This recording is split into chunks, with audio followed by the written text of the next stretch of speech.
kader-kader partai PDIP ini kenapa sih sama KDM?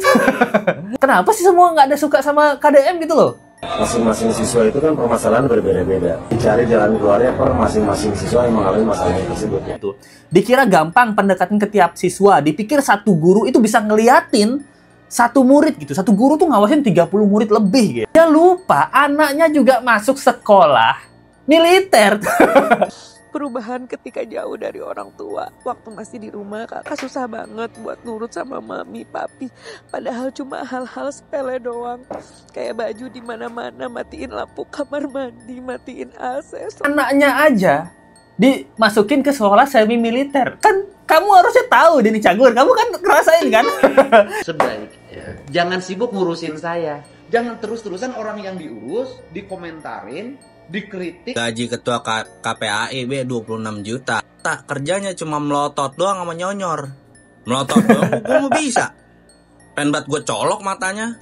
KDM ini udah gedeg banget ya sama KPAI, sama artis-artis yang jadi pejabat bejat gitu, bersama pejabat gitu. Kalian nggak ada kerjaan lain selain ngurusin Haya ya gitu, nggak punya kerjaan ya kalian ya, loh. Jadi kekesalan KDM udah memuncak guys, dimana sekarang dia tuh udah mulai melawan KPAI, udah juga ngerasa bahwa dirinya tuh kenapa sih diurusin banget, dijegal terus loh. Sama artis-artis ya, yang terbaru kemarin Denny Cagur bilang itu Barak TNI itu bukan solusi, lebih baik itu janganlah gitu, dikaji ulang lah gitu.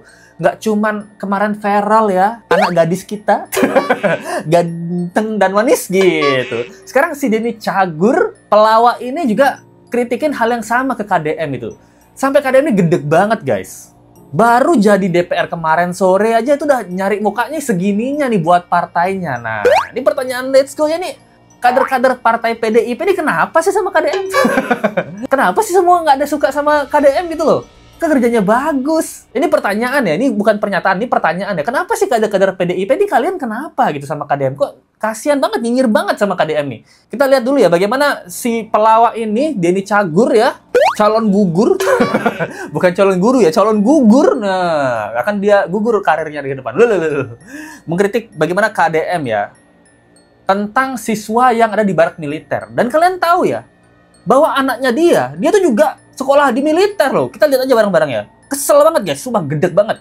Kalau menurut saya sebenarnya kita harus selesaikan permasalahannya dari karena masing-masing siswa itu kan permasalahan berbeda-beda, belum tentu berhubungan dengan kedisiplinan. Menurut saya dicari jalan keluarnya per masing-masing siswa yang mengalami masalah tersebut. Tidak melulu satu barak militer menjadi satu-satunya solusi. Menurut saya itu perlu dikaji ulang. Dalam sisi menegakkan disiplin mungkin bisa, tapi sekali lagi TNI tidak memiliki kurikulum dalam bidang pendidikan. Selain itu juga jika pendidikan itu berlangsung selama 6 bulan, bagaimana dengan pelajaran si siswa di sekolah? Nah itu dia guys, itu singkat aja ya guys. Jadi dia di sini bingung ya. Menurut saya itu sebenarnya harus dicari permasalahannya satu-satu. Satu-satu siswa lu cari permasalahan. Kamu siswa A, kamu masalahnya apa ya? Nanti ibu selesaikan. Siswa B masalahnya apa? Makan.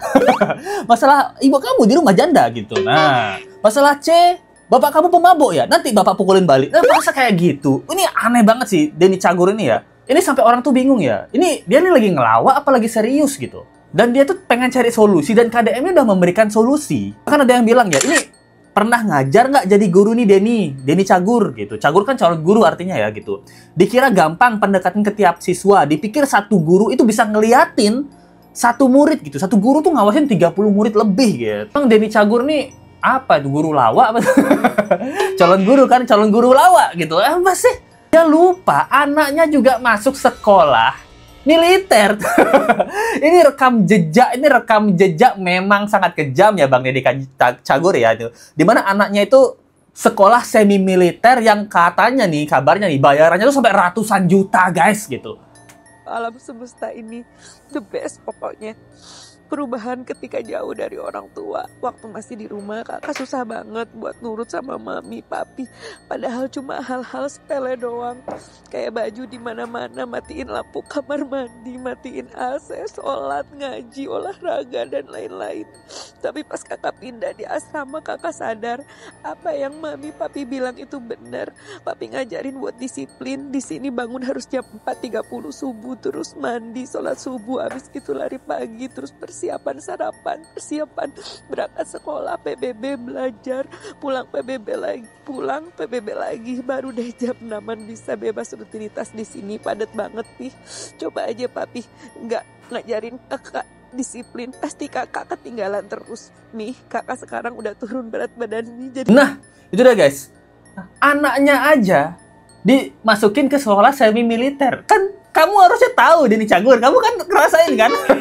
Nyerah lu kan. Nah, jadi di sini istrinya aja bilang nih setelah masuk ke asrama gitu. Dulu kakak susah banget buat nurut sama mami papi gitu.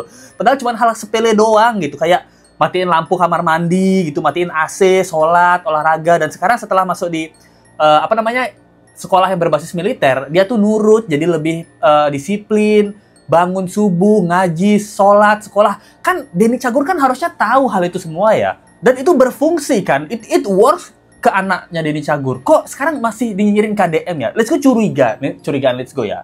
Ini Denny Cagur nih beneran kritik KDM atau ini titipan? Nah dari bosnya, siapa bosnya Denny Cagur nggak tahu, let's go ya gitu. Yang jelas bukan rakyat ya, karena rakyat mendukung KDM gitu. Untuk ikut-ikutan ngeritik kebijakan KDM gitu loh. Ini yang let's go dapat ya kabarnya ya. Ini dia tuh disekolahin di SMA Presiden 2 gitu. Itu boarding school semi militer. Nah, biaya sekolahnya kurang lebih itu tahun 2023 ya. Ini 50 sampai 60 juta per tahun. Anaknya aja disekolahin militer. Sekarang kok balik nanya, apa sih fungsinya? Yang jelas untuk disiplinin anaknya. Kayak anakmu tadi, Bang Denny, anakmu kan nggak bisa dikasih tahu tuh, matiin AC aja kagak mau, nurutin kata mami papi kagak mau. Ya sama, nggak cuman anak lu doang yang susah dibilangin, anak-anak menengah ke bawah yang lain, yang bandel di lingkungan, itu juga susah dibilangin gitu. Ini kan pertanyaan kita ya, apakah dia tuh anaknya takut ya? Takut bersaing dengan anak-anak dari KDM gitu, atau dia merasa rugi ya? Saya nyekolahin anak saya udah 60 juta per tahun, KDM gratis, mana pulang-pulang dapat duit lagi. Ya kan KDM kan pulang-pulang dapat duit ya 25 juta, 30 juta gitu. Saya udah nyekolahin anak saya ratusan juta, KDM gratis. Tahu gitu saya ikut KDM. Apa kayak gitu ya, anjir. Gedeg banget gak sih? Ini jejak digital kan berarti memang jilat ludah sendiri loh. Ini let's go. Wah, kesel banget sih. Cuman itu ya kelanjutannya ya. Bahkan KDM aja itu sekarang kemarin kan udah dikritik KPAI bisa-bisa. Dia adem ayem. Sekarang KDM ini udah mulai gedeg dia, guys. Udah mulai kesel sama KPAI, guys. Jangan sibuk ngurusin orang yang lagi ngurusin orang. Orang susah lagi. KPAI sadar Mas Agus susah apa? Susah dikasih tahu anjay. Makanya kan saya tadi diwawancara oleh wartawan Tempo, ya kan, menanyakan bahwa KPAI meminta ini dievaluasi. Saya katakan begini deh, sebaiknya jangan sibuk ngurusin saya, dan jangan sibuk ngurusin orang yang lagi ngurusin orang. Kan lebih baik cari kesibukan lain yang di tempat ada orang yang tidak diurus. Kalau saya ini nih orang udah diurus nih, udah deh biarin sama kita dulu diurus. Jangan terus-terusan orang yang diurus dikomentarin, dikritik, terus kemudian terus-terusan dicari salahnya apa. Lebih baik kan nyari anak-anak yang tidak diurus. Yang ribuan tuh banyak deh masih berkelahi di jalanan. Kan kita marah kadang-kadang. Kita lagi ngurus ini, orang sibuk mengkritik tapi mengkritik pada sesuatu yang lagi diurus, sedangkan di sebelah sana yang tidak terurus banyak. Nah itu dia guys, ini gede sampai kelihatan ya, sampai gedeknya tuh KDM ya tuh ya. Kenapa sih KPAI ngurusin KDM gitu loh, bukan ngurusin anak-anak terlantar lain gitu loh. Sampai KDM ngurusin anak-anak itu berarti memang KPAI itu nggak ada kerjanya gitu, nggak kelihatan kerjanya apa. Ini berarti memang orang-orang nggak tahu terima kasih. KPAI ini bukannya menggandeng KDM ya, makasih KDM gitu ikut bantuin KPAI untuk ngurusin anak-anak gitu. Apa dia takut ya? KDM ngurusin anak-anak berhasil, kan takutnya saya digantiin gitu loh. Bahkan kabarnya nih, ini sudah dapat di TikTok ya. Itu gaji-gaji KPAI guys, itu puluhan juta guys gitu. Katanya sih ketuanya tuh sampai puluhan juta, gaji anggota juga puluhan juta gitu loh. Nah, apakah ini yang menyebabkan bahwa KPAI ini takut gitu ya? Takut sama KDM ya? Nanti saya kehilangan kerjaan gitu. Memang saya sengaja, ini dugaan aja teori aja. Memang saya sengaja tidak terlalu ngurusin anak-anak terlantar. Kalau diurusin semua anak-anak jadi bagus, kerjaan saya apa dong? Tuh lo lihat, gaji ketua KPAI 26 juta. Wakilnya 24 juta, beda 2 juta doang sama ketuanya. Anggotanya 21 juta, kerjanya cuma melotot doang sama nyonyor. Melotot doang, gue mau bisa. Pengen banget gue colok matanya. Gunanya gaji gede, ngalah. Gue mau ikhlas pisan duit pajak gue buat bayar dia pada tuh. Daripada mah duit dipakai buat gajiin dia tuh. Mendingan gue buat nganin bocah yang keblangsak, bocah yang susah, telantar. Yatim piatu banyak di Indonesia daripada gaji dia segitu. Nah ini KPAI, orang ada gunanya, orang ada juntrungannya. Datang-datang bacot doang. Giliran disuruh nanganin, bacotnya begitu. Ngawasin doang katanya. Kan pengen banget gue colok matanya itu. Bagian biar kotak sekalian. Dibayar mahal orang digaweannya. Bubarin beda. Nah, bener kan? Bubarin aja dah, gitu. Nggak ada gunanya, gitu. KPAI kerjanya apa? Kritik doang, nggak usah KPAI. Let's Go juga bisa kritik doang. Kritik KDM doang, kritik doang tuh juga bisa, gitu loh. Disuruh bantu mau nggak? Nggak juga. Kemarin dia kritik di barak TNI, katanya ada kasurnya nggak layak, gitu. Bukannya dibeliin kasur, ngeritik doang, gitu. Kebanyakan solusi, banyak banget nih KPAI ngasih solusi-solusi, tapi nggak ada aksinya, gitu. Yang kita perlu tuh aksinya, bukan cuma solusi. Harusnya begini, harusnya begitu, harusnya begini, begini begitu gitu. Coba nih tantangan nih, dibubarin lah KPAI. Kita lihat anak-anak ini. Lebih bagus nggak? Lebih sih kayaknya. Ini pertanyaan Let's Go kalian dari kecil kan, sekolah kan gitu. Ada nggak sih yang penyuluhan untuk KPAI gitu, ngurusin kalian waktu jadi anak-anak gitu, ke sekolah ada nggak sih? Di Let's Go selama Let's Go hidup ya dan bersekolah jadi anak-anak. Gak ada tuh Let's Go ketemu KPAI. Di sekolah Let's Go banyak yang miskin, banyak yang bandel, super banyak. Ini salah satunya. Lah kau kan diri sendiri. Yang bandel banyak gitu. KPAI ada kagak gitu. Let's Go dididik semi militer sama emak dengan ikat pinggang. Sama guru juga dengan rotan gitu, semi militer. Let's Go zaman dulu di sekolah juga dengan rotan semi militer itu. Siapa yang ribut maju ke depan. Nah, badep belakang itu membelakangi teman. Liatin paha sama betis, langsung kena rotan sama guru matematika. Namanya Pak Petrus, ingat banget Let's Go. Pak, nah ribut. Nah, Tapi kenapa kok KPAI ngotot banget sih mengkritiknya luar biasa? Sampai urusan ini kurang bantal. Ini lo ada anak yang masuk ke sini karena ditekan, diancam tidak naik kelas. Pokoknya banyak banget. Dan ini harus 6,7% tidak tahu tujuannya. 6,7% tidak tahu tujuannya. Dan ini harus dihentikan. Ya, tadi 73,6 tahu, 93,6 tahu tujuannya tadi. Dan ini harus dihentikan. Terus kalau dihentikan, gimana? Kalau Bapak bertanya pada saya, menurut saya karena mungkin KPAI seringkali berganti komisioner. Ya. Kalau Mas Seto sudah bertahun-tahun namanya, saya sudah tahu. Komisionernya ganti-ganti. Berganti-ganti. 5 tahun sekali ganti komisioner. Betul. Anak-anak ini yang 273 kemarin hampir selesai itu, menurut Ibu relatif berhasil nggak? Menurut saya sih cukup berhasil Pak, tapi kan kembali lagi saya saat ini belum punya datanya dan sedang saya persiapkan gitu. Yang jelas saya melihat sepintas yang kemarin saya ukur untuk post test. Jadi pada hari Senin malam, jadi kebetulan ketika sudah ada wacana dan dengar-dengar gosip bahwa udah akan dilepas gitu ya, jadi mereka udah lebih bahagia memang. Jadi itu alasannya kenapa kemarin juga saya berusaha menghubungkan Dede Yusuf gitu ya, bahwa jangan sampai ini diperpanjang. Kalau diperpanjang ada potensi kerugian yang tadinya udah bagus jadi turun. Karena kelamaan. Prestasinya drop ya. Nah itu juga Kan sesuatu itu kan kependekan jelek, kelamaan jelek. betul. Nah karena saya yakin bahwa program yang bagus harus didukung dan jangan sampai ada omongan yang miring begitu. Kata Ibu program ini bagus. Menurut saya sangat bagus dan saya perlu juga menyampaikan bahwa ada penelitian yang serupa dengan ini di Brazil. Itu gubernur Kali itu juga melakukan hal yang sama. Di mana dia Kali.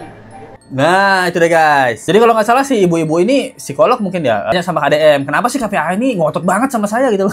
Ditanya kan kira-kira alasannya apa. Nah, jadi ibu-ibu ini bilang menurut dia ya gitu. Karena KPAI ini sering banget ganti-ganti komisioner. Lokasi itu kan jadinya udah bertahun-tahun tuh. Jadi udah tahu.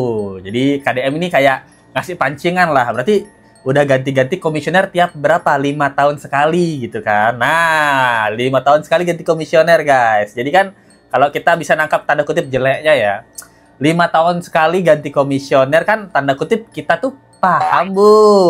Intinya apa, Bu? Minta setoran. Setoran itu maksudnya sebulan tanggal ongkos rutin habis nih. Setoran ya. Seperti itu ya gitu. Maksudnya setoran untuk data-data anak-anak yang ingin diselesaikan masalahnya gitu. Dirangkul anak-anaknya. Seperti itu dong. 5 tahun sekali komisionernya ganti-ganti. Wah. KDM ini programnya terlalu bagus, masa kita nggak kecipratan setoran? Emang setoran ada apa lagi selain kerjaan, guys? Loh. Ini di sini memang udah segedek itu ya KDM ya sama KPAI ya gitu. Kumpulan pengkritik anak Indonesia. Canda-canda ya gitu. Ya jadi itulah. Menurut kalian gimana, guys? Katanya sih dengan 20 jutaan ya gaji dari Ketua dan wakil KPAI, buset, 20 jutaan, guys. Masih nggak bisa ngurusin anak-anak terlantar. Malu sama gaji kali. Dan gimana tentang kasus kali ini, guys? Thank you banget nih buat supportnya, teman-teman. Let's go ya. Thank you banget untuk Sri Sultan kita, 1891. Thank you banget atas supportnya. Sukses selalu, Mbak Sri 1891. Kapan nih main-main ke Indonesia? Udah tajir belum? Pasti udah tajir dong. Thank you banget atas supportnya ya, Mbak Sri Wahid 1891. Kok bukan Mbak ya? Sis kakak Sri Wahid 1891. Thank you banget. Dari Panji 12 gitu. Semangat Bang, mantap. Thank you banget Panji 12. Dari dia Loka, wais. Sukses terus Bang, channelnya aku suka. Semangat KDM, semangat KDM. Thank you banget ya. Ria, dia Petoka, dia Loka gitu atas supportnya. Thank you banget. Buat teman-teman yang ingin mensupport Lesku, kalau suka dengan video ini ada link sampai di bawah atau dari support yang aja kayak teman-teman tadi ya gitu. Untuk support terlebih. Kalau kalian suka sama video ini dan komen ya. Tanggapan kalian tentang KDM ini gimana sih? Apa dia udah KPAI terlalu berlebihan gitu menanggapi kritik KDM kurang kerjanya? Komen aja ya. Oke, kita ketemu lagi di video berikutnya. Sampai jumpa lagi ya. Bye.